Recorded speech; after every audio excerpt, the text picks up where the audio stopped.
I'm Arthur Perkins. This is APGamingREAL. We are back again for the second episode of On the Table's Top. We are playing Apocalypse World Second Edition, all of us for the first time.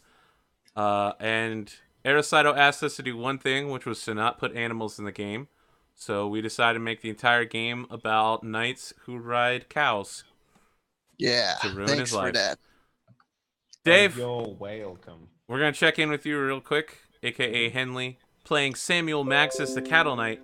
Who are you? Where can people find you? And what is it that you do? Hey everyone, my name's Dave, aka Henley on the internet. I'm a now full-time streamer. I got partnered what 3 months ago, something like that. And I took the opportunity with Heed, quit my job. Now I'm doing this full-time. I do a lot of tabletop role-playing games on my channel, like 7 a week now, which is nuts when you think about it, but it is what it is. Yeah, that's primarily my thing now. It's been a while since we played together. I think the last time we played together, you were on Night City. Night City. And before that, it was here on your. I think the last thing we did here on your channel for your audience was. Remember? I'm pretty sure it was Edge of the Empire. Really? There's nothing after that? That was a long No. time ago, man. That was over a year ago. That's what I'm saying. It was a long time ago. Yeah, it was a long time ago. Yeah. And honestly speaking, it was a good time, and I'm glad I'm back because fuck, man, playing with you is like refrigerated wine. You know? You're gonna have to explain that one to me. Well, think of it like this. I do drink chilled wine, but I don't know. Is there something specific about refrigerating the wine? Most people The won't wine do in the it. box? Most people won't do it because like it doesn't seem classy. Ah. It's smooth, it's tasty, and it's refreshing. Okay. Well, as long as I'm described as smooth and tasty, I'm perfectly all for it. Aricido, how are you doing this week, buddy? Hey, man. I'm doing actually a little bit under the weather now, but I'm getting better, and I'm ready to draw some cows, man. I think. Fantastic. Well, what we're really going to be drawing is knights and fantasy landscapes. But yeah, Dave wants some cows. Also, no guns. All right. If you guys have any questions for the artist or any questions for us, feel free to ask in chat anytime. Stop us. We're here for you. This isn't strictly a tabletop role playing show. It's actually a show about drawing. I know it's crazy. It's both. It's both. We're not here to teach you how to play Apocalypse World 2nd Edition. The first problem with that is that no one here has actually played it before, so we don't know what we're doing. And Apocalypse... I imagine it's very similar to the first one. I mean, in many ways it should be, but also Apocalypse World is not a single player. So we're going to have to do some hacking to get this done. Dave, why don't you tell us what Samuel Maxis, the cattle knight, looks like as we open the scene? If any of you guys have seen the amazing true story of a beachfront police officer known as Magnum PI, then you'd have a basic idea of what. In fact, I believe Magnum PI was based on my rendition of Samuel Maxis. You weren't even born. Don't take that away from me, please. And he's very similar in that regard. In fact, I would say that they are Tom Sullivan and him are the same person. So, Tom Selleck? Selleck. What did I say? Sullivan? Sullivan. That works too. Sullivan could. I had to think about that one for a second. Sullivan could have been his name, but it's not. But it's to me, he's a very sort of grizzled, wizened old knight who, for the most part, is on his final mission. Because and maybe you can elaborate a little bit more on the setting, but we sort of both agreed on on a world that's changing rapidly underneath his feet. What he was used to and his position in life is completely changed now, and he's clinging to that like no man has clung to anything else. So that's the image of the man we get riding astride a large cow with spiked forward pronged battle armor. And as the camera continues to zoom out, we pull in 4 more knights in with V formation behind him, and they appear to be protecting a central rider, a man on a horse. The man is incredibly old, like Anthony Hopkins in the first Thor movie. He's like old and sad and weary.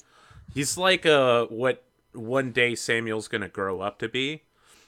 He's wearing a large cloak about him that's Holstein leather. It's cow leather that's black and white. It's got the spots on it, and the cloak encompasses him, and you can see the hilt of his greatsword from behind his head poking over. And the man opens his weary eyes and says, "Sir Samuel, we must ride out. Though the kingdom is lost, my knights must still perform our field duties. The people need us to stop this banditry and lawlessness until the new government, those heathen foreigners, have set things in place. I know not where we will go or what we will do, but now is the time where we show that we are true knights, worthy of our title."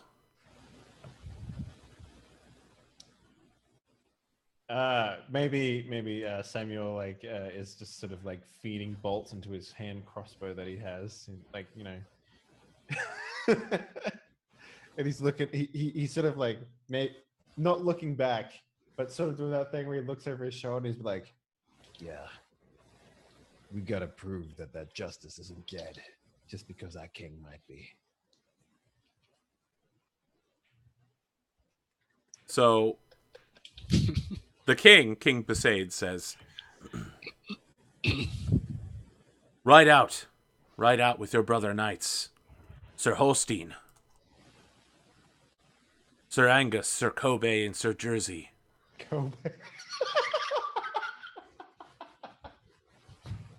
I just got why they called that. Yeah, they're named after types of cows. I like it. Yeah, man. Okay, I just got that. Ride out with them. You must put an end to the lawlessness that has beset the villages of the area. Gather what aid you can for ourselves, but we must help the people. And he said, he like gestures and says, "Go now. I will wait here for your triumphant return." One of the knights immediately like spits at your feet, Sir Samuel. Mm-hmm. This particular knight doesn't like you. You're you're anti-weird. You're like anti the strange, encompassing maelstrom of the world, the psychic power that has come up in the absence of an apocalypse. And this guy is totally about that stuff. He's like the modern version of a mage. So which knight is it that has major beef with you leading this expedition?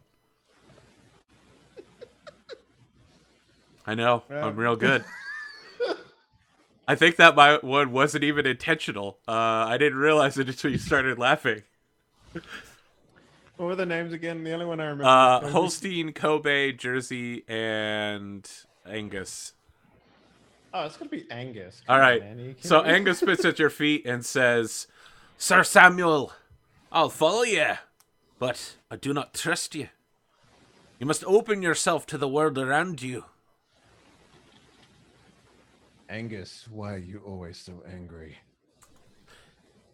Aye, well, you see, it started when your father's father took land from my grandfather, and he kissed my grandmother on the forehead. Weakness isn't a part of your bloodline, is it, Angus? So let's describe Angus right now. As you turn to look at Angus, we finally get to see him. He's got a huge, coarse black beard, but he's got curly red hair. It's so weird. Bushy red eyebrows. He looks like the wildling leader from the last few seasons of Game of Thrones. I forget what his name is, but he's like Jon Snow. I know who you're talking. Yeah. He looks like a more surprised version of that guy. His eyebrows are always up, so he always looks like he's shocked, and he's just like, "Hi, you want to talk to me about weakness? You're on a friggin' horse, or I'm sorry, you're on the friggin' cow. We're gonna have to walk there." When the shit hits the fans, kid, you'll be glad to know that I'm walking behind you. The shit's gonna be hitting my boots. if You a cow just said, shits did you on just say no?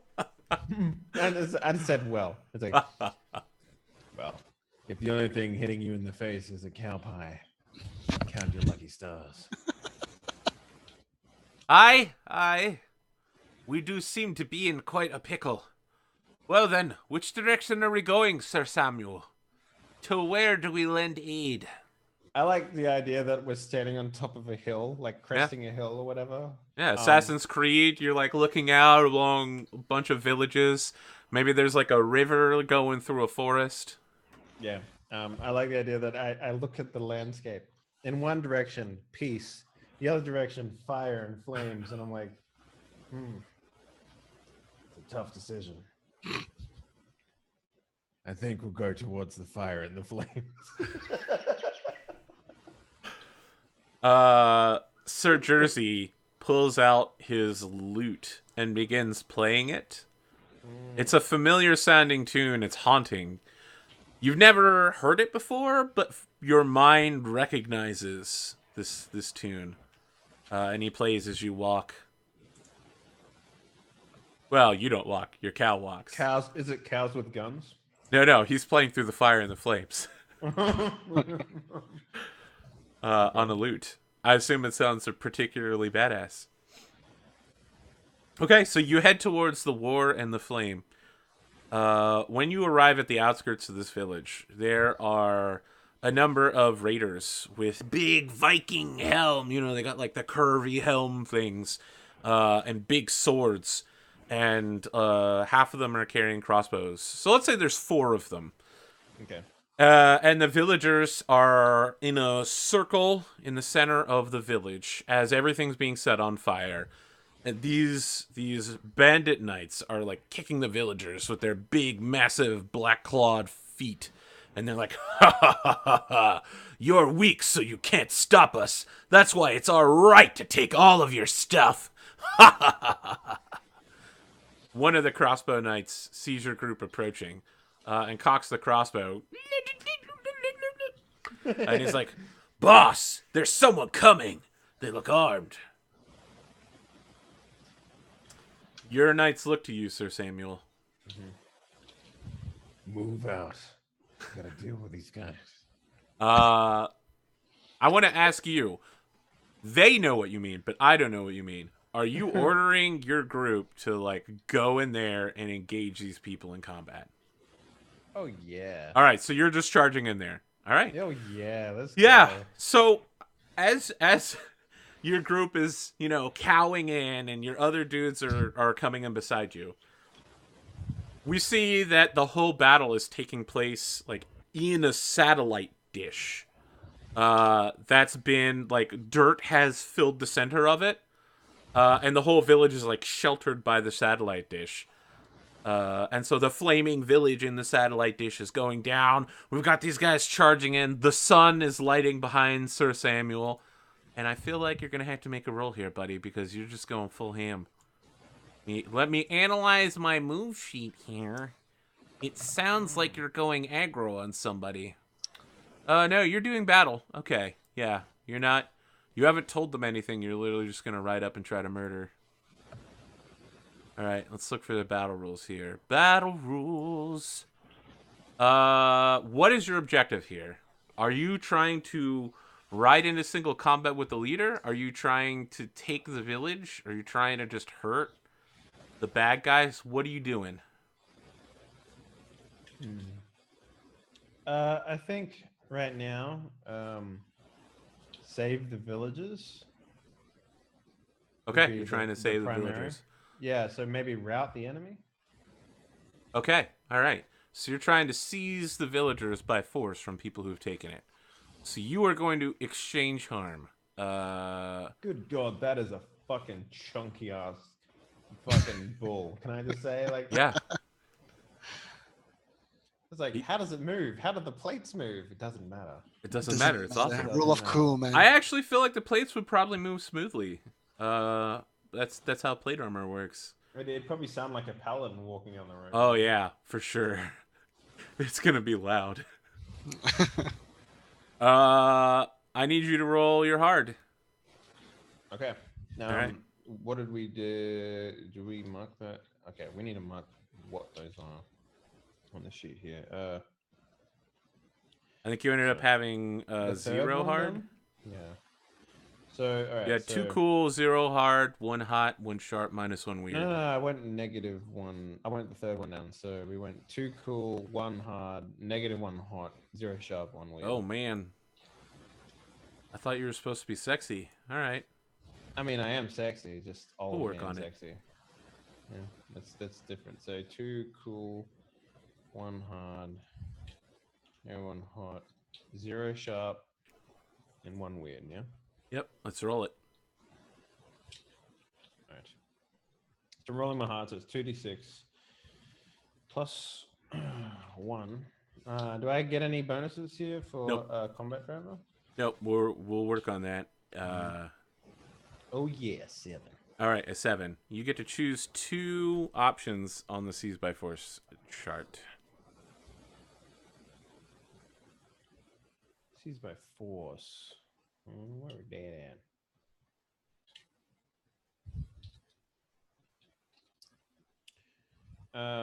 Seize by Force. I'm trying to find that. Oh, there it is. Okay, I got it. Yep. So 2.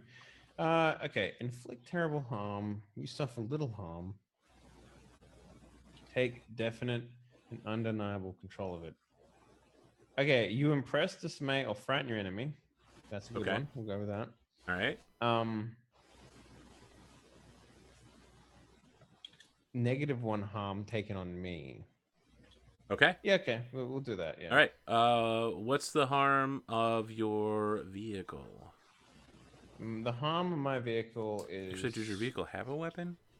Pretty sure you did, right? Yeah, I got a crossbow. Oh, it's your massive. Yeah, it's a massive. So my massive is 0. Your vehicle that inflicts the harm and suffers harm against a person. Direct hit by a moving vehicle causes 3 harm plus his massive. All right, so here's what happens. You chose to suffer a little harm and frighten your impress, dismay, or frighten. Mm-hmm. All right, your cow smashes into the guy with the crossbow, and as he gets hit, we see that his armor isn't really armor. What it is like the reverse side of a circuit board. So it smashes into pieces, and like keyboard keys go flying everywhere. There's like a mouse for some reason that just flies through the air. And he gets trampled underneath the bull. It's really horrifying. It's like some Mad Max level stuff. Like he's just like, ah! And they have one of the Indiana Jones style fake dead bodies there with a face caved in after you go past it.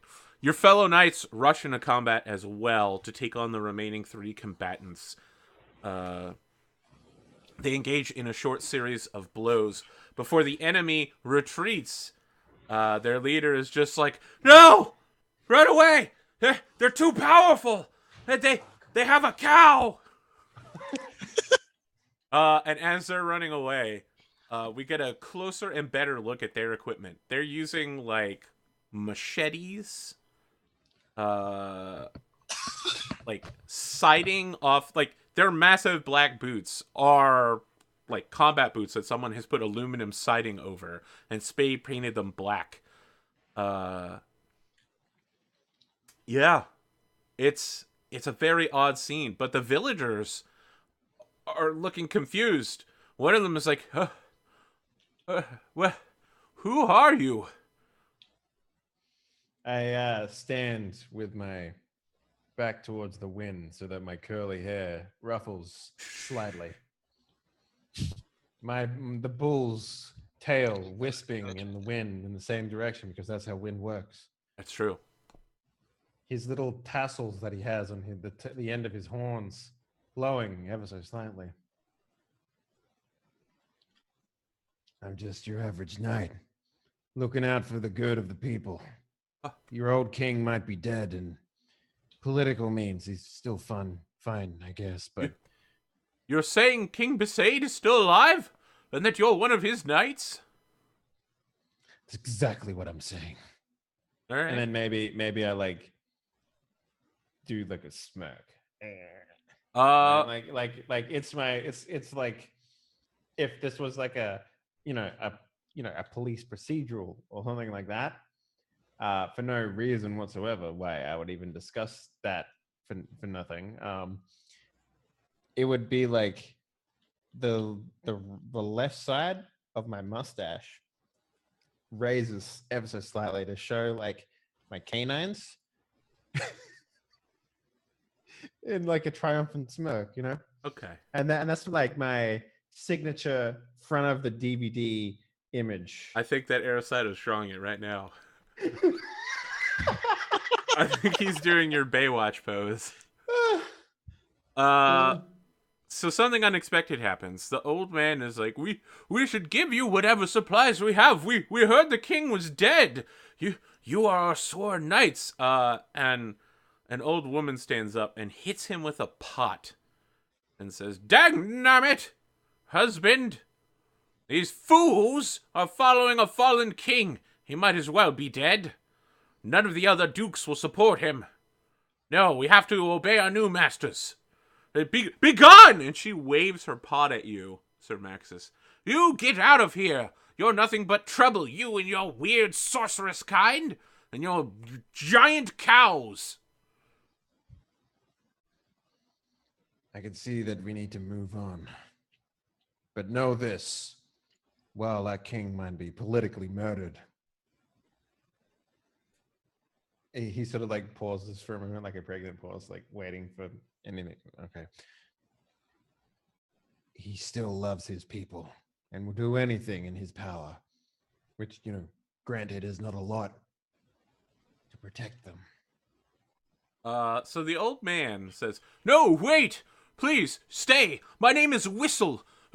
Those bandits will come back! If you aren't here to protect us, who knows what will happen?" And the old woman is like, "Shut up! They don't need to know your name. You get out of here right now! You're nothing Whistle, but trouble." Yes, my lord. Please, come, stay. We have food for you. Good food. Meat. No beef. Only chicken. Eat more chicken. That's what my father always said. I tell you what, when we come back here, you can feed Brumpus. But we're going to chase those bandits down. Oh, thank you, my lord. We didn't kill them here because not only would it squash your roses and make your strawberries even more red than they currently are, but we wanted to chase them and follow them back to their lair. So wise. Incredibly smart. I know. Sometimes I surprise myself. Yeah, the town is divided on you, but it looks like, depending on if you come back and you're successful, they might be way more supportive of you. Swear. I feel like we probably need to seal this with a roll, though. Okay. How about I have I have my reputation roll. You do have your reputation roll. That's true. Which let's is see here. roll plus cool. Yep. You think that this person is you? important? You think that Whistle is an important person? Mm. I mean, he's like the spokesperson for this village, apparently. So, He's like half of the spokesperson for this village. look, right now, the king doesn't have a lot of political power. You're like, But if he has the support of the people, he can do anything. okay. Roll plus cool if you want to determine that Whistle, the only named NPC so far. All right. Ooh, yeah. 11. Girl. Okay. Let's see here. You take +1 forward in dealing with them. You tell me what they have heard of you. Well, I tell you what. Like, maybe they haven't heard of, me. But they've heard of Brumpus. They've heard of your cow. Mm-hmm.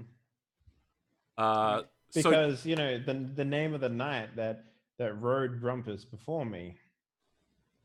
so which, Brumpus is a famous cow. He's a famous cow, yeah, for sure. I was a squire of a famous knight who rode Brumpus into battle. And he died on the back of Brumpus, but Brumpus kept going, carrying the body of my Your dead master. knight. Yeah. Wow, did you just draw sunglasses on Brumpus? Fuck yeah, Famous. man. Yeah, he's so famous. Carried him through the battle, but also did his will and bidding. So he fought in my liege's steed, and he won the battle. Well, as much as a cow can. And I climbed onto the back of him, and ever since then, he's been my cow, and I've been his rider. Perfect. I'm still making a name for myself. But Brumpus carries me on the back of his sturdy, muscular form, spine, back, however you want to call it. So I think we established that your title was called the Cattle Knight, and I think that might be the person who rides Brumpus. Like the guy who gets in the car is called the Night Rider. You know what I mean? Okay, it doesn't matter who's in the car. They're always the one called the Night Rider because they're in the car. I really couldn't come up with a. I mean, it's relevant to the fact that you look like Tom Selleck or whatever, but same general era. Yeah. So as you're riding off, you hear the old man saying things, and I think it's one of those like montage scenes where it's you walking along and the old man is walking along with some village boys and girls. And we see a Chick-fil-A sign in the background that says "Eat More Chicken." The "Eat More Chicken" sign's like sideways and appears to kind of just be a lean-to shelter on the broken, demolished side of a Chick-fil-A. And the man is like, "Oh, don't you know that's the Cattle Knight? I didn't recognize him. I thought that, he was a lot older. But also I thought he died 20 years ago. But that's Brumpus. I know that cow." We're the Phantom. Yes, you're the Phantom. It's like no one actually knows who the Phantom is, but exactly. I swear to God, I killed that man last week, but he's back. Yeah, he's back. But they don't remember who the man is because they never take notice of him because he's riding on a giant armored bull. Batman. All right. Yeah, so you are riding out of the town, and as you're riding out, Sir Angus is looking over his armor. All of them took some harm during that conflict. You were sheltered because your beast. Does your animal have armor? Yeah. He does. Okay, yeah. Your beast took all of the brunt of it for you, but their armor is all dented up. It looks like they're like very seriously, like they have crossbow bolts sticking out of it. Some of their helms are damaged, and Angus is just like, "You're promising too much, Sir Samuel. These people, they don't need our hope, they need our help. And we need their supplies. Why are we going off on this fool's errand? We've driven the bandits off. What we need to do is go back in there, go to the Chifala, and take their food. They justly owe it to the king. I like look at him and I look down at his stomach and I look back up to him and I was like, you don't need any more food. He definitely draws his longsword and says, "You want to say that to my face again? Why don't you climb down off of your heifer?" I ride right up to him, saddle up next to him, and was like, you can barely fit into your armor as it is. Do you want something out of him? Respect, my man. Okay. All right. I feel like you need to roll to go aggro on him. I mean, this is the archetypal going aggro roll. Right, yeah, roll sure. hard. You want Sir Angus to respect you. Yeah. I'm just a knight. I'm just nice. I love I got how a much 4, star work you're doing. A 4. Okay. Be prepared for the worst. So this is what happens. I like the idea that he headbutts me. He doesn't headbutt you. You ride up to him, he pulls his gauntlet off, and he slaps you in the face with it. And he says, "I'm challenging you for command of this squadron and for the cow. Brumpus The will cow be mine." chooses who his rider is, not the other way around. He says, "I'll make the cow choose me. You climb down off of that horse and fight me like a man." Horse. I climb down off of Brumpus, and I'm like, he starts to protest because he prefers his knights on his back rather than on the ground. Oh. And I'm just I like, don't know. It's a cat, maybe? wow. Meow. I was like, it's all right, friend. He's a bit of a bitch. I'll deal with him. And I turn quickly. My cape, the little shoulder cape that I have, swings have a around and strap. hits me in the face a little bit. I'm like, all right. You will have your duel. But know this, you're putting good men at risk for the sake of your fatness. Oh, man. So the other knights spread out, and they're all into this. They're all, like, passing jingle around. And I think it's going to be Nuka-Cola style bottle caps. They pass around. They pass around like Coca-Cola bottle caps, Pepsi bottle caps, which are worth less, and Fanta, which are basically like copper coins. I like the idea by the end of this, you're gonna keep going back through all the previous drawings to add additional things. Yeah. Like, see, I got 2 capes now. One for each shoulder.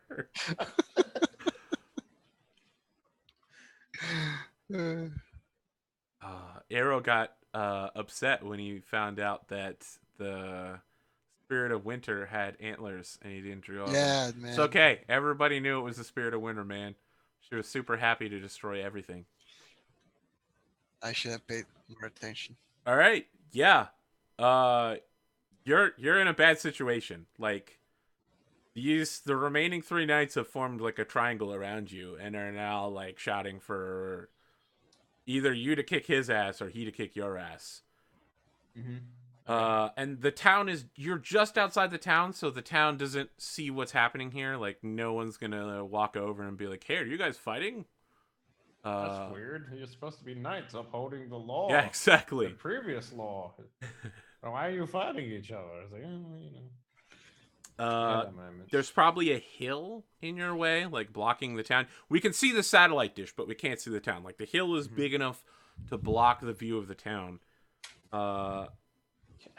Flashback to the village. Like, it's kind of nice that those knights didn't take all of our belongings and food with them. Exactly. They can't be that bad. And before you can do anything, Angus starts the fight off by punching you in the face with the gauntleted hand. What do you do? This is before anybody says go. Like, he starts it by sucker punching you. I grip my teeth and headbutt his fist. Okay. I aim to break his fingers off with my. That's your end goal? Break his fingers? Yeah. Okay. Because he can't be weird without his fingers. You know what I'm saying?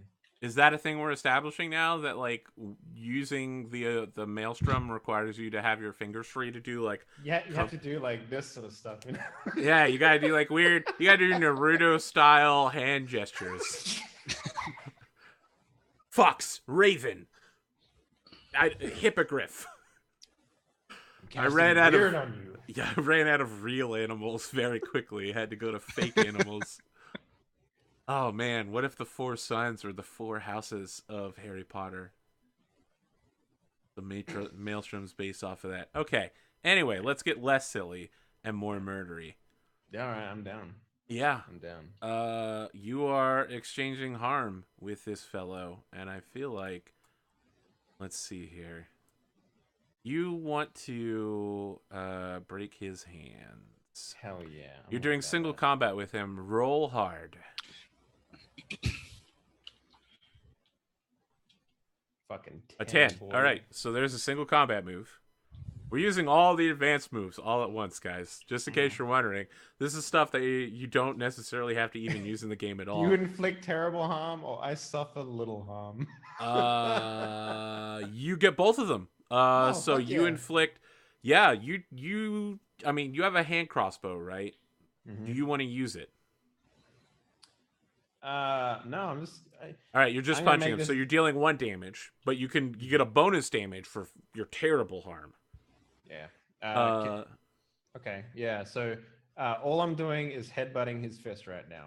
And the terrible harm. It's like, have you ever seen those X-rays they do in Mortal Kombat? Yes. It goes to X-ray, and all his fingers start to break up his spine, up his arm. Because if there's one thing that Sir Samuel is, it's hard-headed. Wow. All right. We got there. We're bad at this. We're really bad. Oh, I like how much closer you're getting the fist now.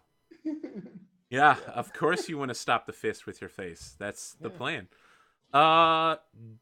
So he is very hurt by this. Yeah, my plan is to turn this into a JoJo meme eventually. Right? Like, that's my ultimate goal here. If this fight goes on for much longer, he will actually die fighting you. Wow. Okay. But he's not backing down. All right. What do you want to do? Do you want to try another attack? You want to try to do something else? Or do you want to keep on fighting him? He's like, lay down your arms. You've only got 1 left.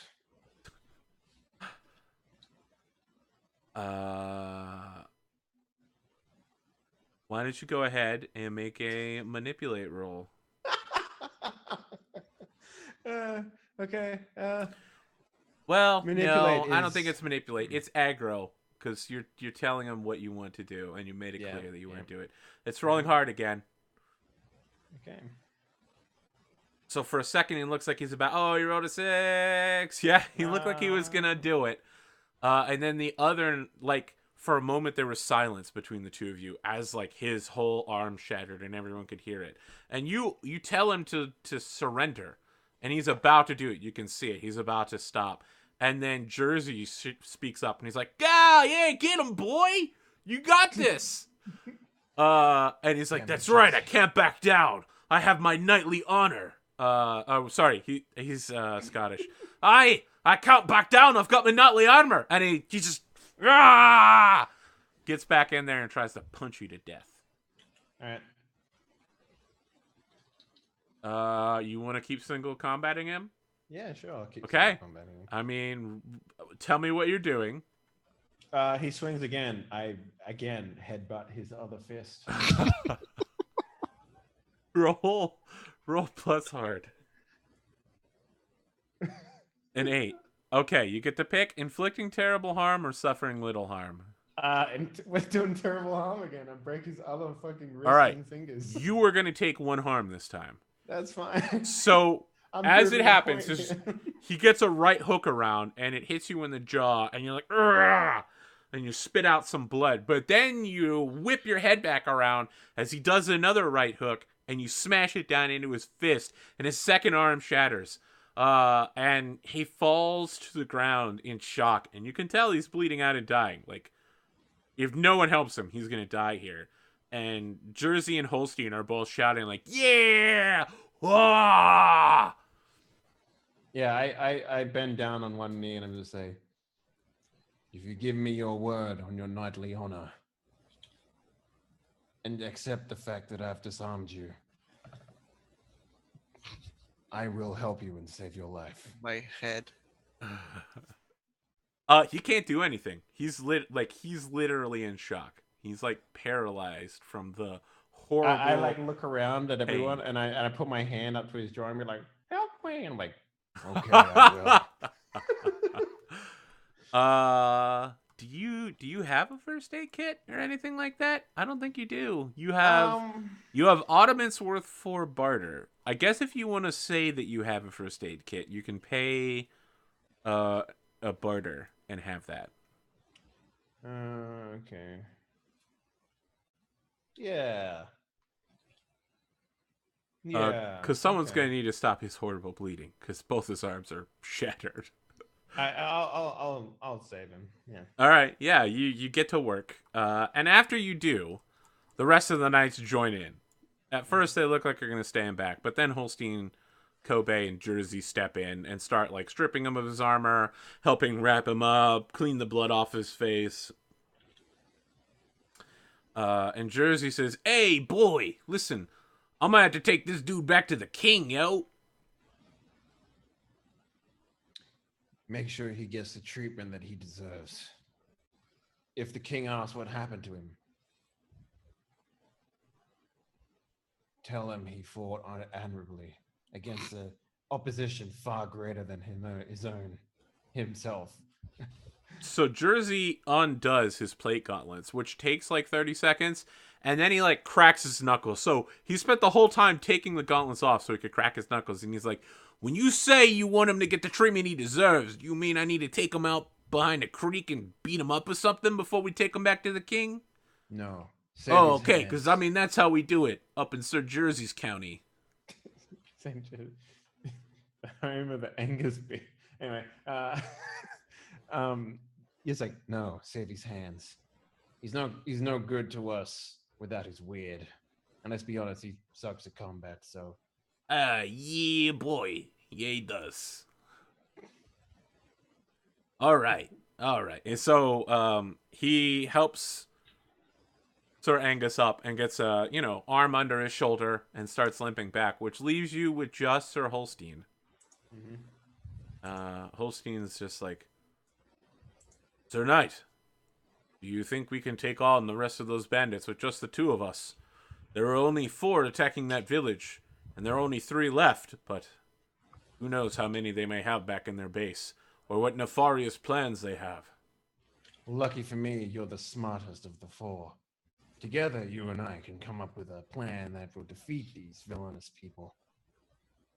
You honor me, sir. I mean, it's true.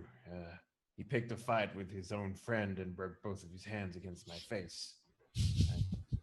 Your head is exceptionally hard. A bad move. Yes.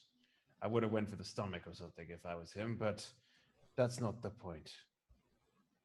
We can use our natural wits and charm and intelligence to get around this problem.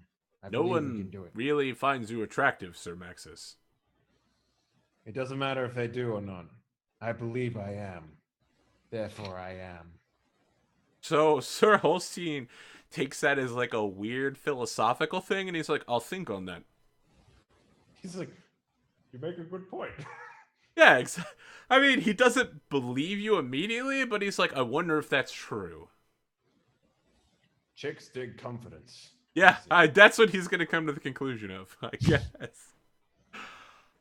You ride toward the Bandit Slayer. It is a enormous metal structure that has been covered in vines that reads Wrigley Field. The vines have completely reclaimed everything but the declaration that this is Wrigley Field. And there are several bandits milling around outside of it. They have taken a rusted hot dog stand and have put like a grilling station into it. You know what I mean? Like they've removed all the hot dog parts and put like wood in there and are using it as a mobile barbecue. And they appear to be barbecuing some sort of large animal. And yeah, no one's really noticed you yet. But the concrete of the streets, all the asphalt is cracked. Plants are growing between it. Every step of Brumpus echoes through the hollowed city that once surrounded Wrigley Stadium. Sir Holstein turns to you and says, "Look, there's almost a dozen of them. And they're eating meat. I don't know where they got that meat. There hasn't been game around here for weeks. I have a bad feeling about this." It might be another human being. I've heard desperation. That's disgusting. I can't believe anyone would fall that far. Well, I mean, bandits fall the furthest. Kind of like how it's always the last place you look, you know. All right, someone's telling me it's actually Wrigley Field. Well, fine, Chicagoans. It says Wrigley Field. Very well. What is the plan here? Only we had some kind of distraction. They're wearing cheap plastic and keyboards, garbled together mismatch, but they outnumber us. They could surround us and beat us. Is there any water towers or anything like that around here? Yeah, you know what? There's a hastily erected water tower. It's not like an old world pre-apocalypse water tower. It's like a wooden construction that they use for showering. You know what I mean? Like it's a thing of water that they fill with rainwater that falls into it, and then they have like a hose that comes down. Okay. How much of a distraction would something like that cause if we were to? I mean, it sounds pretty distracting. Okay. So I look at him, Hornstein, and I look at my bull friend. Brumpus, yeah. And snorts. He snorts aggressively. Perhaps we can knock over that tower and draw some of them out. When you say that, Brumpus leans down to start eating the little flowers between the asphalt. Mm-hmm. It's not that he's tuckered out or anything. He's just hungry. Really hungry. Don't worry, Brumpus. That village will feed you everything they have when we get back. You can hear his tail flicking against his rear plate armor when you say that. Mm-hmm. He sounds excited. Sir Holstein's like, "So, you do intend to take everything they have?" After we've done our nightly duties, of course. Well, then, what was the point to beating up good Sir Angus? Well, he was a bit of a jerk, honestly. Interesting. I'll have to think on this. Plus, what he does with his fingers always unnerves me. Yeah, you're just like, he's got weird fingers. They're like triple, dipple jointed. So are you sending Brumpus in to hit the water tower while the two of you charge into the camp during the distraction? I think that'll be what we try and do. Yeah. All right. Yeah. I don't even know if there's a role for this. I think it's probably just going to succeed. We get this imagery of a battle cow moving in full armor, and the guys are singing outside of Wrigley Field. They've got their hot dog stand that's been turned into a barbecue, and then one of them sees a glass of water that's kind of vibrating, and he turns and he sees the. This would be like a cinematic in a video game. Like, part of a bank gets knocked off as the cow rounds the corner and begins straight lining towards the water tower. And 6 of the bandit knights begin running towards the water tower with their like javelins and spears that are made out of, oh man, what would you post-apocalypse make a javelin out of? Metal. Thanks. It's probably like farming tools and stuff, right? Antennas? Yeah, they probably have like really thick antennas that they've done, and they've got javelins made out of like gardening tools. And they're like throwing it at the cow, and it's all deflecting off of the armor, and boom, he smashes into one of the legs of this unsturdy looking water tower contraption, and one of the guys is like, "No, our shower!" And the whole thing just particle effects everywhere, dust and water, all sorts of crazy stuff. Brumpus keeps running off into the distance, and the 6 bandits are chasing him. The other 6 are like trying to mess with their weapons or put their armor on, and that's when you and Sir Holstein run onto the scene. Yeah, but as Brumpus runs off, I sort of turn to fuck. Pick the hardest one for me to remember. Sir Holstein. Holstein. Yeah.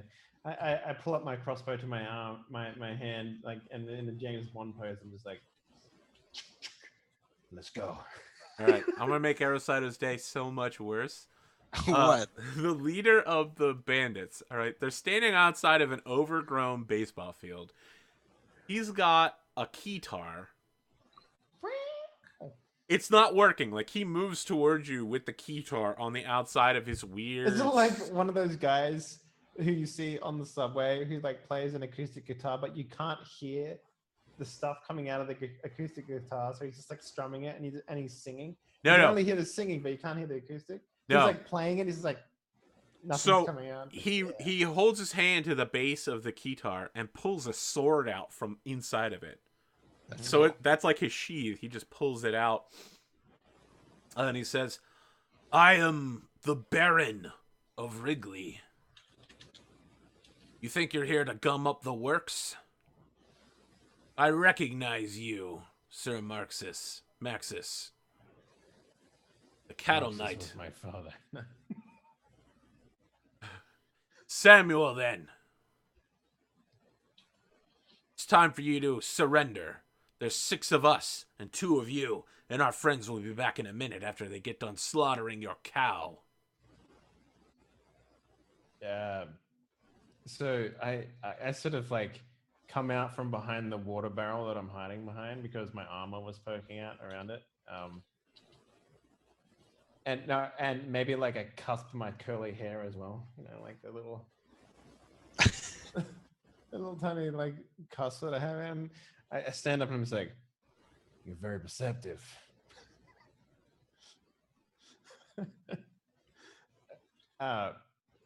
It's like, "You're right in that it's only me and definitely no one else. My cow caused a massive destruction of your showering tower, but it seems that you never took advantage of that. I could smell you from a mile away." Oh, man. I think what happens is he's got a yes man that works for him. Yeah. So everybody else is dressed in like spare computer parts and corrugated stuff that's all been spray painted black, but this guy looks like an actual fantasy badass. He's wearing like Ren Fair leather armor that's actually black, and it looks like a rogue, but instead of 2 daggers at his belt, he's got 2 small wrenches. 2 small, like, stainless steel wrenches. And he pulls them out, and he starts flipping them, and he's like, "So, you think you're bad enough to stand against the boss, huh? Well, the boss Baron ain't gonna have any of that. You're gonna have to get through me."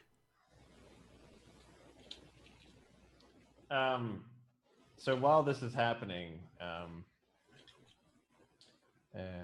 the other knight would be circling around behind the Baron. Yep. It's like, so I draw his attention. Just like,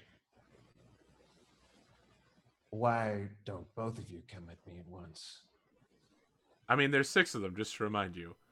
But yeah. 2 at a time. Let's make this a all right battle. Yeah, I mean, as soon as you challenge him, the guy who's juggling wrenches says, "All right then, fine. You'll be facing me first." And he holds the wrenches out. He says, "My name is Acme Craftsman."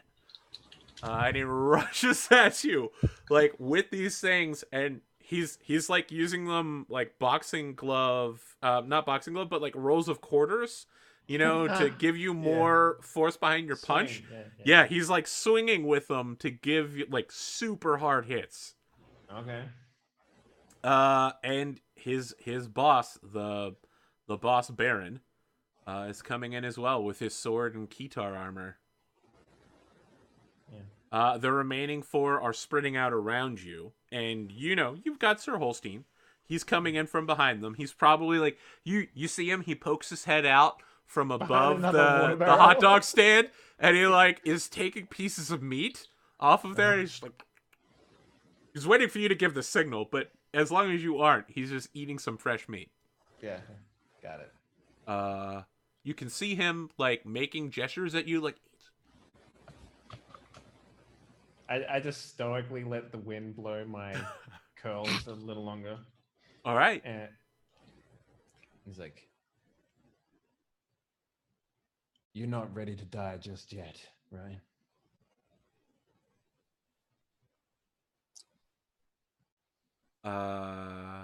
He's gonna be like, "Oh, by the way, you're outlaws. We're the real government, so we don't have to fight honorably." And that's when Acme Craftsman gestures to the other 4 guys to rush you from around you in every direction. And now he and the boss Baron are acting as a gang. Okay. What do you want to do? Oh, look at that. That's probably the sword coming out of the Kitar. Yep. All right, Arthur. Yep. Here's what I do. What do you do? I see that it's like, well, you're not the only one who can be dishonorable. And then I let out a high-pitched whistle. That wasn't high pitch, but I'll imagine it. Yeah, I can't do it. So some Zelda shit going on there. Yeah. Oh, you want Zelda shit? Check this shit out, ready? No, I can't do it. Hang on. No. No. There you go. And you know, running at full speed, Brumpus ears perk up, and Horstein's ears perk up. Okay. The signal has been given. All right, you call them in. Call in the troops. All right. I have to survive until they arrive. Yes, you do. What? Okay, so you're calling in the troops, but what is your purpose here? They're coming in to kill you. Like they're gonna beat you to death. What are you doing? I'm going to belittle them with my supreme tactics, and you're gonna try to break all of their hands, all their hands on your face. No, I mean, I'm okay. Not all right, no, you tell me. Like it's your strategy. Because you know, my face, as hard as it is, can only stand so much punishment. Okay. But I'm going to, you know, deftly. I'm going to. So, how does single combat work in this game? So you're not in single combat right now. You're definitely fighting a gang. But what is it you want to do? Am I able to immobilize most of them? And to make it single combat? Yeah, if you want to seize by force, and the thing that you're seizing is an Single opportunity combat. for a duel. Yeah. Then yeah, as long as you can get a 7 and 9, you can probably pull it off. Roll plus hard. I like the idea that if this works, all I'm doing is shooting every single person in the kneecap aside from one person. All right, so yeah, we haven't seen it yet, but you have a hand crossbow, and I feel like now's the time you unholster it. Pew, pew, pew, pew, pew. You're literally just McCreeing them all in the knee if this works correctly. It doesn't. No, it works horribly. Double ones. Okay. I like the idea. I put the crossbow, and then the receiver slides off the top, and I'm just like, you get to pick one option on Seize by Force. Okay. Seize by If Force. you take definite control, you will definitely open an opportunity to fight the boss Baron one-on-one, but you're probably going to get your ass beat before it happens. Interesting. How much harm will I take? You're going to take 3 harm. And what's my total harm? It's 5? I think it's 6. Let's look at your clock. Your clock is, you would be at 9 o'clock, and your total harm is 6. So yeah, you basically, they literally beat you half dead. Okay. So I'm at 6 o'clock then. All right. Well, 9 o'clock. You're at 9 o'clock. I'm at 9 o'clock? Okay. Yeah. So then I have 3 HP left, basically. Yep. Okay. Some Palpatine's level drawing right here. Yeah. Jesus Christ. Yeah, I've got belt buckles everywhere. I feel like that's canon now for sure. It It's a helps me computer support screen. He's literally got a flat screen LCD as his chest plate. Yep, that's canon now. Yeah. So okay. Okay, yeah, I think that's really my only option here. Okay. Right? I mean, To get what you want, yes. To get what I want, yeah. Yeah, so all of his guys come in, including Acme Craftsman, and they start beating your ass real bad. Like, you're losing teeth, parts of you are falling off, your armor's starting to break up. But Sir Holstein comes in and forces some of them back, and Brumpus comes in and just tramples on one of them. And that's when the boss Baron is just like, ha ha ha, impressive. So you want to fight me one-on-one, huh? You think you could take my gang? Well, fine. Let's do it. So I spit out the remainder of my teeth. He gestures for you to reassemble your hand crossbow, which is falling apart. I appreciate it. I pick it up and I'm just like, I start pull out like a little pipe cleaner. I'm just like, dirt gets everywhere. It's real frustrating. Give me a second. Clean it and attach it back in. I'm just like, dry fire it a couple times. It's like, you know, like fucking Solid Snake getting a new handgun. as you do that, he flips a few buttons on the keytar until the keytar slowly activates, and he's like, "Is there a song you want played at your funeral?" Oh boy.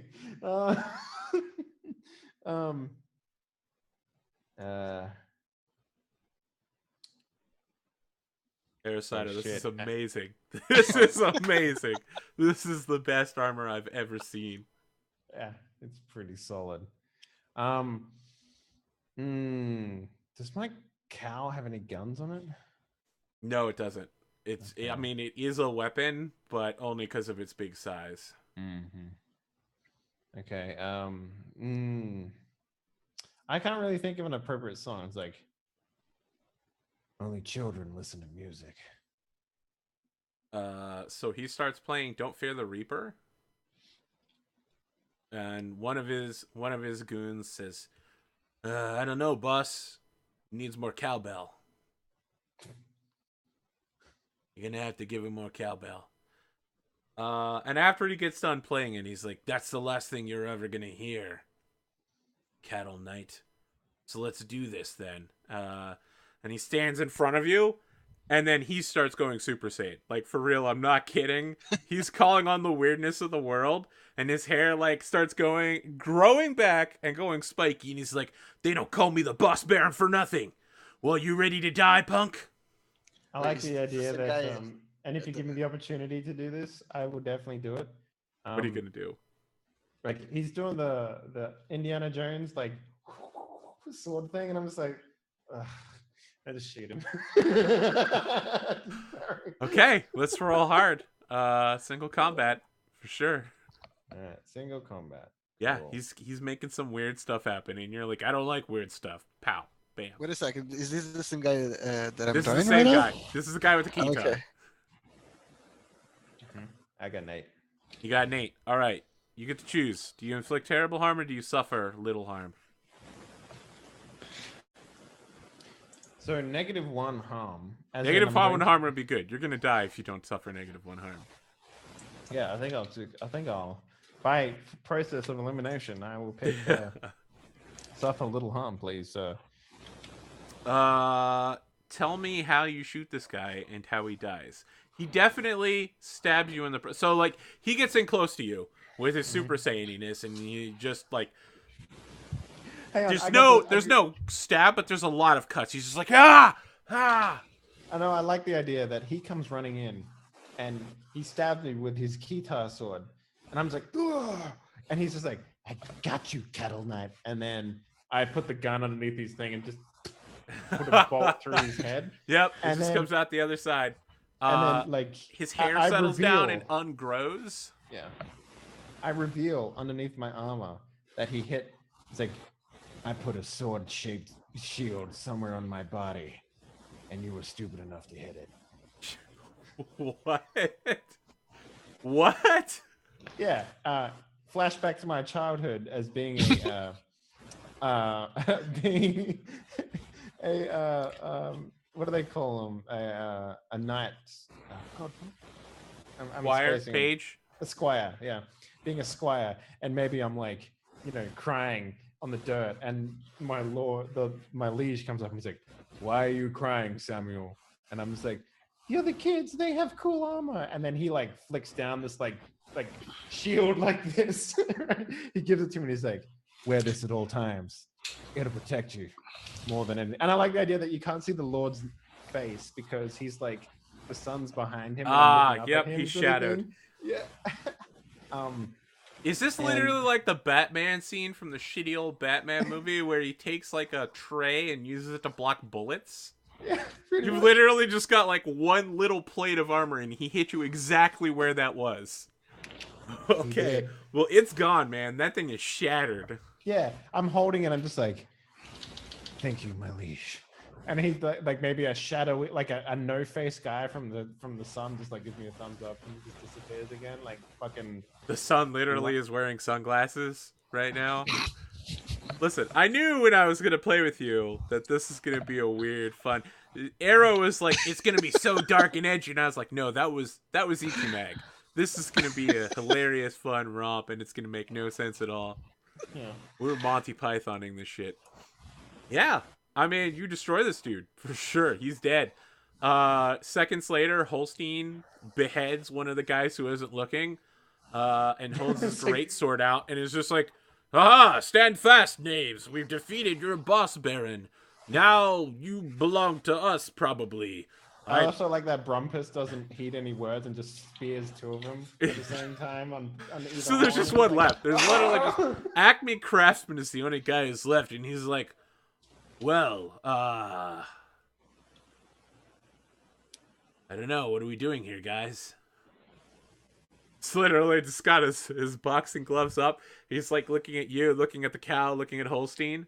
Yeah, the two guys on the end of a horn, the bull's going like this, lifting his head up and down. They're just like, "Oh!" and I'm just like, "How's a life of indented servitude sound to you?" I don't know. Sounds pretty terrible. Yeah, we should have thought about that before you started pillaging all the surrounding towns and villages. How about you just Just- let me walk away, and I'll tell you where the stash is. The stash. Stash. I like do this. Like, play with my He rolls his eyes. Not that stash. Oh, well, what did you mean then? The boss Baron, he had a stash. The good stuff. Got some jingle, some drugs. Jesus. I sort of.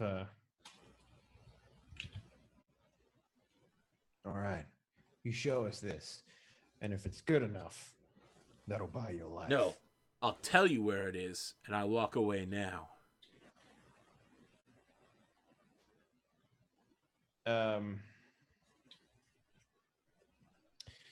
I think to myself, I was like, you have no honor, so why would I trust a word of a man with no honor, as I just mentioned? He's like, oh, I've got honor. I swear on the name of my father, Acme Craftsman. That was your dad? Yeah, my entire family. We've been known as Acme Craftsmen since the beginning of time. He holds up his two wrenches. One of them says Acme and the other says Craftsman. It's like, here's where my dad beat in his first enemy skull. We couldn't remove it. It's still there. So it's just like a fragment of skull that's stuck in there. It's like, I'm a sucker for good stories, so I'll believe you this time. Tell me where I can find this stash. Do you want to see if he's lying? Again. You can try to see if he's lying by reading him. Let me see. Reading is roll plus sharp. It's read a person. All right, yeah, I'll do that. Too busy thinking about mustaches. Got an 8. All right. Is your character telling the truth? What is your character really feeling? Does your character intend to do? What does your character wish I would do? How do I get your character to blank? What you want to do, G? Let's go with, is your character telling the truth? Yes. You let him go right now. He's going to tell you where the stash is. Oh, that's... And I have your word that you won't cause any more banditry. Even though technically you're in the right. I guess because of the new kingdom and all that.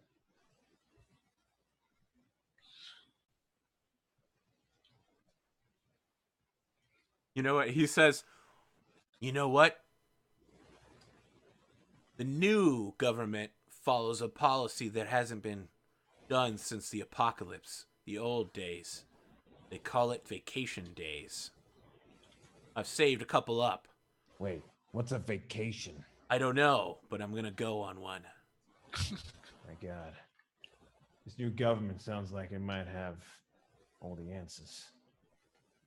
I don't know. Doesn't matter now. I have a loyalty to my king that I need to uphold. So he says, I've always wanted to see the mystical land of Atlanta. They say it is a city that has buried beneath the sea somewhere to the south. So he looks at Wrigley Field and says, I've lived my whole life here, but now I will go and on a paid vacation to see Atlanta. I wish you all the best. And I hope, for your sake, that the stash is adequate enough for your life, I guess.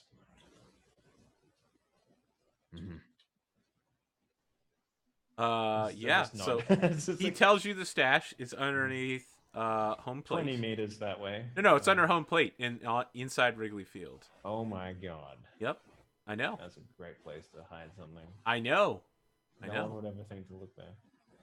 Exactly. All right, so yeah, we'll go visit the stash. Yeah, inside is 2 jingle and a pile of drugs. Sir Holstein's like, should we take the drugs? I've heard that drugs are bad. You know the king's feeling on drugs, but I've heard that in these days they're worth much. Perhaps these drugs can, on their sale, in exchange for additional jingle, prepare us for a life of crime when the new king or regime rolls in. So Sir Holstein looks surprised by this. He says, well, a life of crime? Shouldn't we be doing our best to secure the kingdom and put good King Besaid back on the throne? You do realize in order to do that, we're going to have to be the bad guys in the kingdom's eyes. We're going to be fighting against public opinion. It'd be like the polls all over again before the original apocalypse happened. I don't understand your reference. I'm a history major, you see. He's just like, history major. Mm-hmm. Understand. Do you? Why don't you roll for manipulating him? I mean, he's an honorable knight, and you're literally like, we're gonna have to be bad criminals and do drugs. Yeah, I do that. I put my hand through the hair and wait for a wind to blow my gorgeous locks in a direction before I say this, and I'm just like, it's for our future. This key tournament looks fucking amazing, by the way. Wow, you rolled a 10, which is really good considering you had a -1 to roll. All right, on a 10 plus, they'll go along with you. Yeah, Sir Holstein. You can tell this is literally what's happening. Like, you can see he's falling as a knight. He's becoming like a blackguard or a dark knight. His face darkens. And for some reason, he suddenly has dark circles under his eyes, and he picks up the bag of drugs, and it's like, very well. If it's for the good of the kingdom, we will sell this heroin. Do you know what heroin is? I've heard stories of heroin. I hear it's, children love it. Oh my god, Dave, I'm gonna get in so much trouble. Holy shit. Perhaps we should find an orphanage or something. What the fuck? No. Kids at home, heroin is bad for you.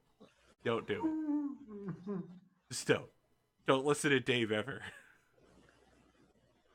All right. You've got an additional you got 2 jingle to go with the 3 jingle you already have. Yeah. And you've also got a bag of drugs. Mm-hmm. Heroin.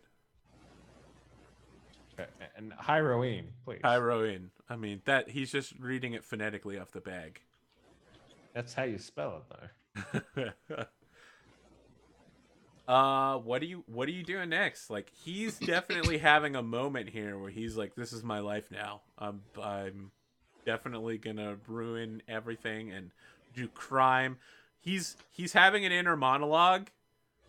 You can see the speech bubble over his head. Mm-hmm. What do you and Brumpus do? I mean, he snorts in satisfaction as I get onto his back once more. When he is without his rider, I mean, it's his first prime directive to protect the rider, right? First prime directive. He was sent by the Maelstrom to bring order and justice. He has a specific programmed code. Oh god, if he's a robot, that'd just be like... Oh, that would be pretty bitchin', right? That would be like, he gets damaged at some point, and you see that he's actually got cybernetic eyes. Oh, dude, Mo. No. Brumpus. How do I power you back on? Self-repair protocol activated, Samuel. I can't let you do that, Samuel. I can't let you do that, Samuel. I'm curious how, not specifically you, but how Sir Samuel feels about the fact that Sir Holstein has, like, full on just decided to throw himself behind the idea of becoming a criminal. You just killed a bunch of bandit knights for being bandit knights. And now he's like, all right, we're going to be bandits. And there's no, like, psychological shift there. Yeah, but he's we're just going to like, be bandits in the name of our king. You know, like, that's a different thing altogether. No, but my question is, how does Sir Samuel feel about Sir Holstein's immediate acceptance of this? No problems at all. I mean, that just proves his loyalty to our chosen king, regardless of whether he's in power or not. So he's a man of honor. All right. Okay. So what is the plan now? We ride back to that village and you ride back to the village with the Chick-fil-A. Chick-fil-A. I think the K was gone. I think I pronounced it Chick-fil-A earlier, so I'm going to stick with that.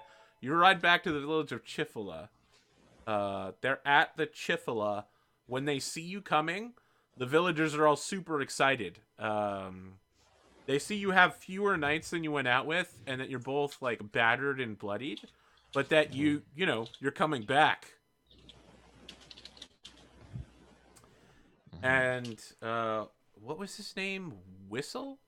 Yeah. Whistle comes out and says, "Well, yeah, Cattle Knight, you've done it. You've driven off the bandits." Was there any doubt? Of course not. Please come. We're going to hold a feast in your honor. Good. Make sure Brumpus eats well, better than any man. We'll have grass brought out for him. And they sent a bunch of only kids. the grass you would feed your daughters, please. I wouldn't feed my daughters grass. Really? Because I hear it's very good for growth of the bones and mental faculties. Are you sure that's true? I have a bull that can understand English. So yes. All right, I need you to roll seduce or manipulate. And I want to be clear, if you do this village is going to take up eating grass as a major part of their life. I mean, that kind of makes sense in some way, doesn't it? Roll I got 5. You fail horribly. Be prepared for the worst. She's just like, no, I don't think that's true. In fact, that sounds pretty dumb. We're not going to eat grass. Okay. Glad we had this conversation. So he sends some kids out to go gather grass for Brumpus, but he also has someone make a grass-based dessert for you, as like revenge. He gets some Jello, like the box Jello that you mix with water. And he's just like, well, he likes grass, so I don't know, throw some grass on top of the orange Jello. I like the idea that I eat it, right? I eat it so good that there is like jelly in my mustache. Everybody is shocked by the fact that you're eating orange Jello with grass. As again, when we set out to do this thing, sorry, I'm just literally catching bugs every 10 seconds in my hand because I'm fucking amazing at my job. Your I job like the is idea catching that bugs? Yeah, there's a lot of bugs in my house right now because Poland has bugs right now. Word. I understand. So I'm sitting there next to Brumbo. More bugs. Brumpus is probably just like wholeheartedly. He's hungry hippoing through grass piles. He's just like. So yeah, like me and him are both like eating like at the same viscosity. You know the word. I'm trying to. I actually don't. I'm really confused. It's okay. Anyway, we're both eating at the same rate.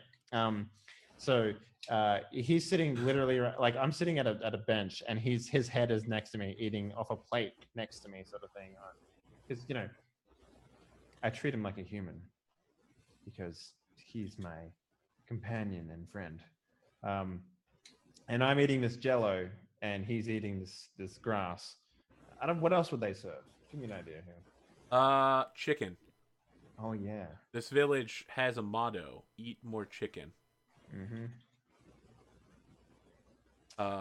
Yeah, they have a lot of chicken, and they definitely will offer you a drumstick, a sacred drumstick. Man. Like, so they create.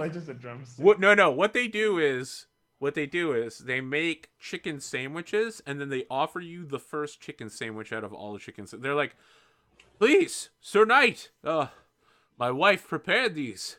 You remember her? She was yelling at me earlier. Take whichever chicken sandwich you would like, the finest one in the village. And they're all like nicely breaded and well done. They've all been made with the original Chick-fil-A recipe that they found when they raided the Chick-fil-A store. I've never had Chick-fil-A in my life, so really? I assume it's like is it like just a lot of sandwiches and stuff? It's an entirely chicken-based industry. Mm-hmm.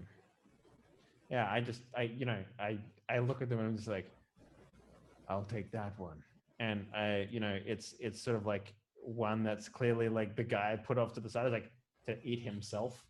You know, like Yeah, exactly. You take the best sandwich in the village, and everybody nods approvingly, like you've chosen wisely. You chose correctly. Yeah, Whistle seems a bit down because he's like, oh well, I was actually my okay. Well, you've chosen well. That's the best sandwich in the entire village. You honor us, Sir Knight. Sir Holstein, please take one of these. And Sir Holstein punches Whistle in the face and is like, I'll take whichever one I want. He takes his second choice. And so, Damn it. I mean, just to be clear here, he looks shocked. Like, Sir Holstein looks shocked that he just punched this guy in the face. And then he, like, grabs a chicken sandwich and throws it on the ground and steps on it and grinds it and is like, was that good, sir? Was that good? Rumpus? Adequate. He's just looking at the two of you and is looking to make sure that he seems like a bad guy now. However, we want to win the hearts and minds of the villagers. So think more like white collar banditry. So he takes the tray of chicken sandwiches and says, people of the Chifala, this village is under our protection now, and we will take these sandwiches to your rightful king. This all belongs to us, and we'll be back tomorrow to get more supplies, to retake the kingdom. If you want to be free, you have to give us everything you have. And he looks at you like, am I doing this right? I'm nodding sagely. He's like, all right. Yeah, Perfect, the villagers are completely shocked. And some of the young village folk, boys and girls, their hands are like tightening on slings and rocks. And there's a lot of mumbling like, did they go insane out there? Are they on the drugs? oh, speaking about the drugs, I like turn to the children and was like, I've got something for you kids. Oh god. Come hither. Oh my god. Are you gonna give them the heroin? Oh my god. I picked up this vitamin out on the field. It's called heroin. Don't make me draw that, man. This is the scene now, man. He's literally giving kids heroin. Heroin. It's different. Heroin. Yeah, sure. You're freely giving them heroin, just to be clear. You're giving them the bag of drugs. Everyone gets one for free. Then you come back to me with money. Yeah. Oh my god. Okay. I mean, you're officially a gangster knight now. The kids tentatively look at it weird, but then they take it and they're like, oh, we've seen this before. Oh, this is heroin. No, we know how to do this. One of them's like, I don't know about all that. But yeah, the kids seem excited to have it, and the villagers are like, are you offering us the heroin in exchange for our chicken sandwiches? This man's a smart one. Oh, well, Consider it barter. Thank you for your generosity, great lord. I hope that your king enjoys the chicken sandwiches. Just, maybe don't bring the drugs next time. We're a very drug-free village here.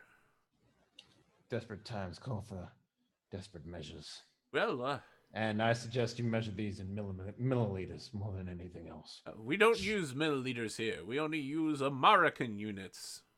Mark. All right. I forgot. This is a new regime.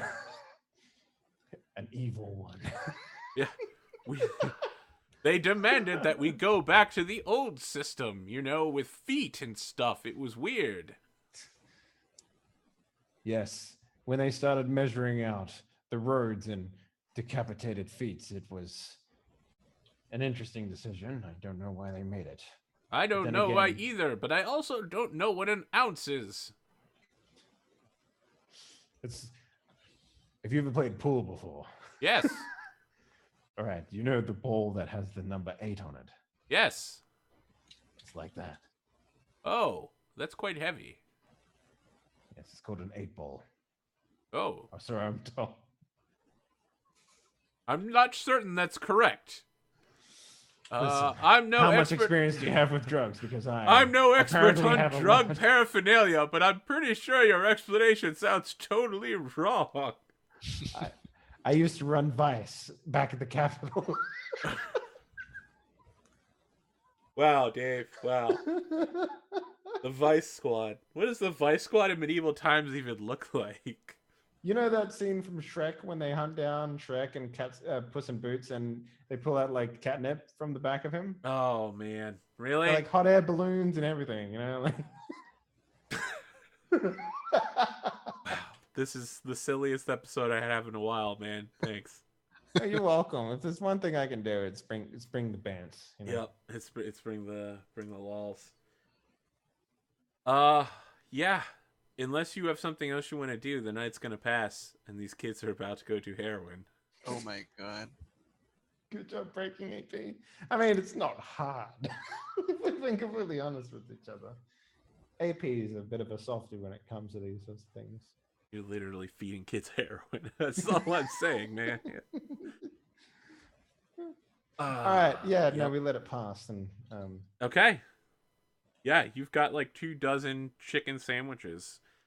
They've been made with high quality fresh mayonnaise and not like the crappy American. Well, I mean, all right, listen, Henley, I don't want to get too much into specifics, but American mayonnaise that we have in this day and age has a lot of preservatives in it because people are upset about fresh eggs. It's like, okay, there's a few things that survived the apocalypse in Apocalypse World. 1, cockroaches. 2, Twinkies. 3, mayonnaise. No.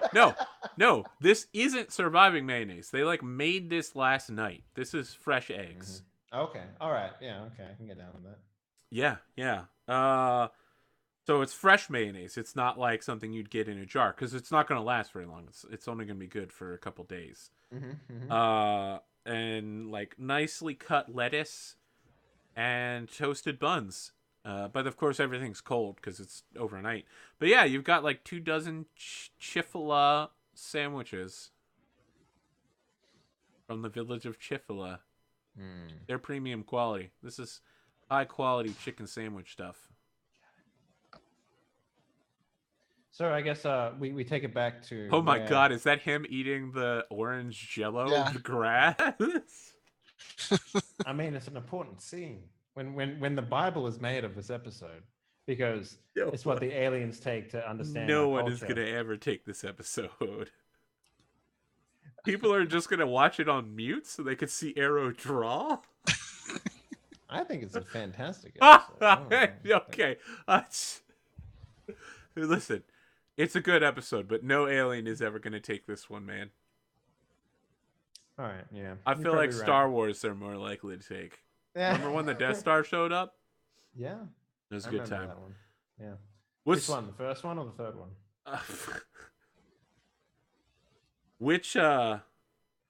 What are you doing here? Like you've got a bunch of chicken sandwiches. Yeah, so no way to I guess... carry them. No way to carry the chicken sandwich. I mean, I guess they're on a platter. If you want Holstein to carry the platter all the way back to the king. I mean, did we have enough? Do we have like? I assume they have a surcharge on plastic bags. No. You know what? If you want them to give you plastic bags, they will. Yeah, I mean, like we need to equip these for travel, right? So they give you. I don't mind paying Jingle for that. No. What happens is Whistle's wife comes out, the old woman who is berating him at the beginning of the episode, and says, "You've done right by us." And especially the drugs. I love heroine. Definitely doesn't say that. It's gonna pretend that never happened. I mean, there's a heroes win. No, there actually is a tabletop RPG series where a guy has a potion called Heroes Win that he keeps going back to get. It makes him feel more elven-y. I like it. So stupid. So she's just like, well, I like the way you do things. I thought you were an incompetent moron, but I was wrong. You're pretty good at what you do. I smile at her with a big toothless grin, like because I'm missing all my teeth now, right, from that fight. So, I'm just No, like, I mean you're missing one tooth. I got one tooth. Yeah, it's right in the middle, right up front. And I was like, "You're very welcome." Oh yeah, you're nearly dead. You're at like 5 of 6 death clock, right? Yep. Yeah, you're like Yep. about to fall over. Yeah. So, I guess at this point we need to just sort of make our way back to the king with our ill-gotten gains. Well, she has something she wants to offer you. She's like, I've been saving this for a long time. The legend says that when the last manager left Chifla, he set away this bag, and she holds out a brown paper bag, like one of the big Chick-fil-A bags. Oh, You know, yeah. like party with the size to hold handles like and shit. yeah. Oh man. Yep. She says, the last manager left this and said that one day someone would come who would need it in the time of trouble. I can't think of anyone more worthy to have this Chifla bag. And that's when she shows you the logo, and it clearly says Chick-fil-A instead of Chifla. Mm-hmm. Yeah. But there's a cow in the logo. And it looks just like Brumpus. My God. The old wives' tale is coming true. Your coming was foretold, young man. I know you're old, but she's way, way older than you. I just look old because of the mustache. I'm not. Okay, she's way, way older than you. And she hands you over this massive bag that can hold 20 Chick-fil-A sandwiches. And Holstein begins loading the sandwiches inside reverently, as if this is like prophecy. He's like taking each one and carefully setting it inside the bag. Yeah, the idea is you need to stack it so that you don't mix the sandwich ingredients. Exactly. You know, like those how people go to like Subway or something like that and they order like a lot of sandwiches. Yep. And the person behind the counter's like having a party, huh? And then the guy who orders all the sandwiches for himself is just like, oh yeah, big party. Yep. For some reason that just ran through my head. Been there and done that myself, actually. Yes, me and my friends are watching. I have friends. Yes. No, I've been there and done that. Game this evening, and we need Subway. Oh, sorry, Chick-fil-A. I just wanted to say, by the way, this stream was sponsored by Eating Fresh. Indeed. Have you had your break today? No, that's McDonald's. And that's McDonald's from like 10 years ago, too. Oh my God, I love this picture already. And yeah. I know exactly what's happening. I don't know. Is this drugs? Yeah. I feel like you're giving drugs to the kids. Why is this the scene that you're drawing, Arrow? This kind of reminds me a lot I of don't know what like, else to draw. like the Last Supper with Jesus Oh, Christ. you're handing them a spoon. I just noticed that. Take unto thee thy spoon. This is really bad, guys. Oh. Embrace the silliness, AP. Yeah. I'm doing that. Remember when you were like, this is going to be dark and edgy? No, Arrow. I knew what it was going to be. I mean, is there any more edgy than children taking drugs? I mean, that's incredibly dark and edgy. Yeah. Make no denial about that part. It's the riding a bull thing that I think has got the rest of us worried. Yeah, you've got a Chick-fil-A bag full of chicken sandwiches now that's worth 2 jingle. And that needs to go back to the king for his hunger. All right, you're taking everything back to the king now? You're riding home? Yeah. Mm-hmm.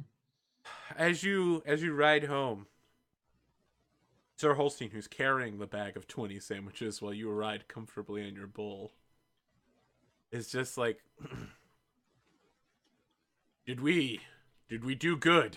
I know we didn't take all of the village's supplies, but this food will last us for a few days. And, well, we've got some jingle. We've stopped the really bad guys. We're just medium bad guys. We're not bad guys. We're just regular bad guys now. Mm-hmm. It's all so confusing. It is. It's a confusing time.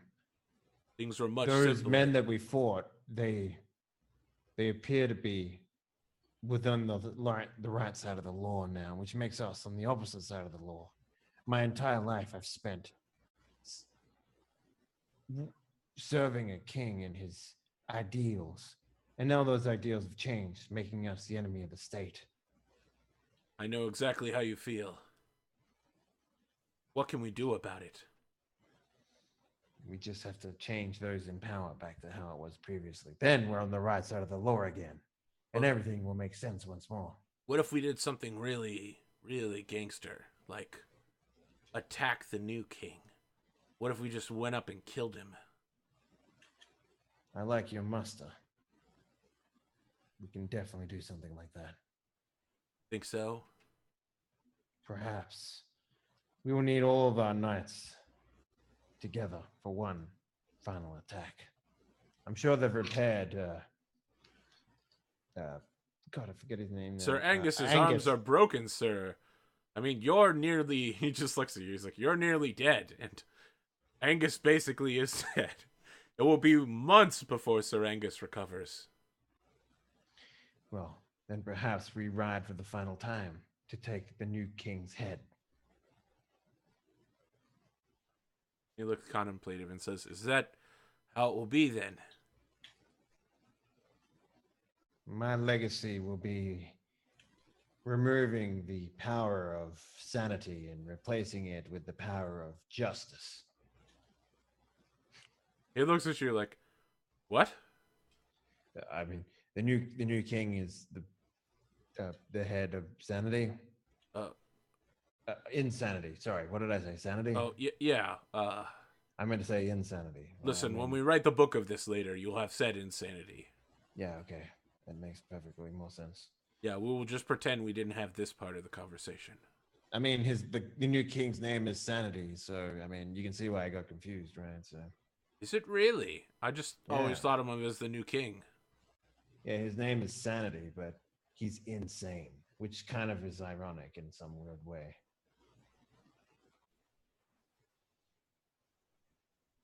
A lot of weird prophecy stuff going on. I wonder if that's relevant. The fact that his name is Sanity. Do you know the definition of insanity? We're not doing this. The scene cuts to you arriving at the king with your bag of chicken sandwiches and bottle caps. We walk into the stable or whatever. I take my keys out of my pocket, put it into the bowl. I drop the bag of Chick-fil-A on the desk, and I drop the jingle on the table. I'm just like, we're here, King. We've brought you food. Chick-fil-A.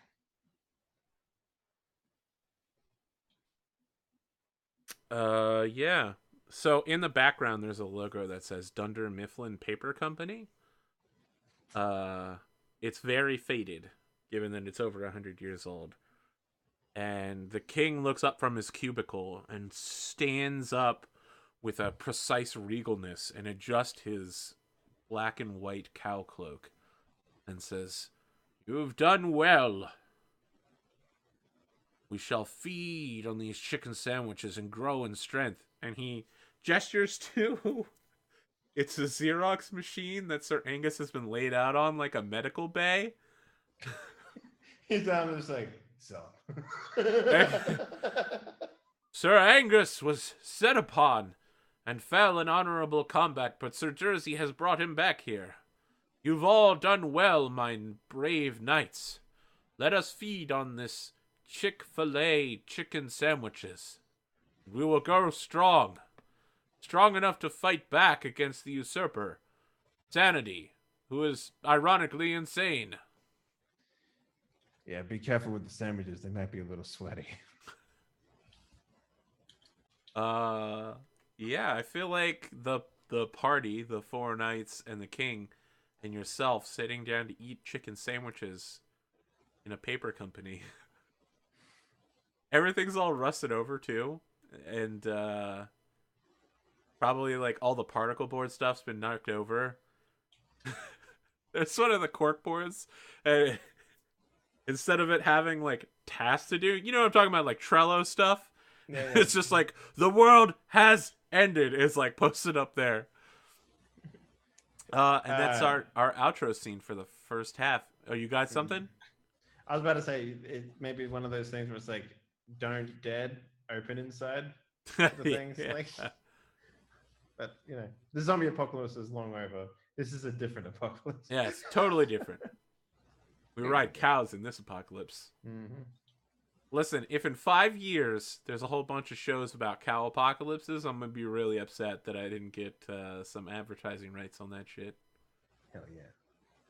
All right, we'll be back in about 7 minutes for the second half. Who knows what's gonna happen? I don't, because I don't know what's happening now. I don't know what the hell I'm drawing right now. Too. I mean, you're it drawing looks pretty good to kids me. being taught how to use heroin, apparently. You heat up the That's the spoon from point. the bottom. Oh, God. All right, well, as I said, we'll be back in 7 minutes. Stick around, and if you have any questions about drawing, how to draw, what we're drawing, or what we're doing, ask us in chat.